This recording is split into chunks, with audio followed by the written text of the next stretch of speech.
Sumayin niyo ang Panginoon. At sumayo rin. Mga kapatid, ipinagdiriwang natin ngayon ang kapistahan ng anibersaryo ng pagtatalaga ng Katedral ng Maynila. Kasama ni Maria na ipinaglihing walang sala, magpasalamat tayo sa Diyos sa ating katedral, ang inang simbahan ng ating bansa at tanda ng pananampalataya at katatagan ng diwang Pilipino. Panalangin tayo na sa ating pagtitipon sa hapag ng Panginoon, tayo mapalapit kay Jesus.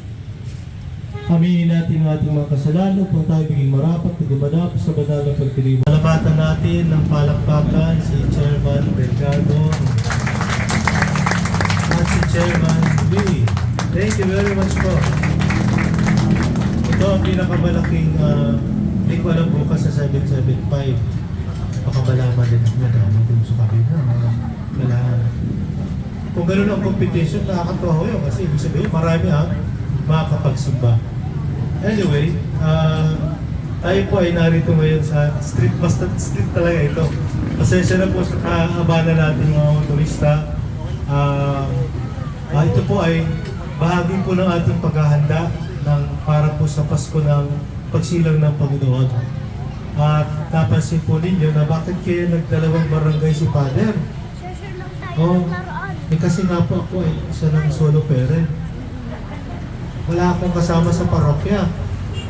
Si Father Benmon po ay nilipat na sa pinaglabanan sa San Juan. Kaya ako na lang ho ang pumupuntang mag-isa sa may sakit, kung sa mga patay, etc. So solo parent si Father. Okay? At meron pa akong isang balita tungkol sa inyo, patungkol kay Father. Ito, bago ito. Hindi lang po ako solo parent. Ako rin po isa ng sugar daddy. Ako, ano kayo sabihin kung paano. Na-discovery po na diabetic na po pa lang inyong parish priest. Ano po na? Namumuro pa lang. Wala pa naman tayo dun sa mga medyo advanced na. Okay, kaya member na ako ng PWD, Priests with Diabetes. Oo. Kaya naninibago tayo sa diet, naninibago tayo sa... And I discovered na hindi pala yung lifestyle, kundi sa family pala namin may linya pala kami sa tatay ko. Opo. At sabi nila, dalawa lang sa pamilya. Ewan ko totoo yun, pero mukhang totoo nga. Kasi yung kapatid ko, sinabihin ko sa sabi ko, yan, ako na yung isa. Sabi niya, hindi ko alam kung bastos itong sasabihin ko, pero tutuwa ko, nagkaroon ko ng diabetes din. Dahil dalawa na tayo. At sa linya ng kapatid ko, nilalabas sa dalawa, at sa linya ko, ako na lang po sa uli. Kasi wala pa akong anak, sigurado ako doon. Kahit ipag-chismisan yung wala ako, anak talaga, sigurado ako doon. No. Okay. So yun po, salamat sa Diyos at natatanggap naman ho. May mga pagbabago po talaga.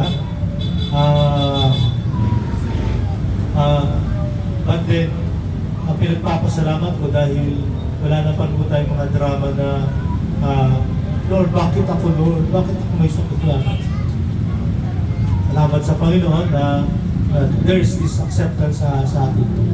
So meron po tayong dahilan kung bakit ginagawa natin. Una, ang ating street mass, which we do 3 times a year. 3 times a year. Okay? So, Advent season, Lenten season, at saka yung fiesta po natin. And hopefully, madagdagan po ulit natin ang isa pa para at least 4 times a year meron tayong gagawin na street mass para mas personal po tayo magkikita-kita sa banal na misa. So, ngayon ay banal na misa. Ang sunod pong preparation natin ay ang sa December 12 sa Friday ay ang ating parish Advent Recollection. Medyo nakarindi na ho yung mga naririnig natin, di ba, sa balita, corruption and all these things. Baka ho, may pagkakataon po kayo na makapakinig naman tayo ng mga kapagpalakas ng ating kaluluwa. So,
gawin ninyo ito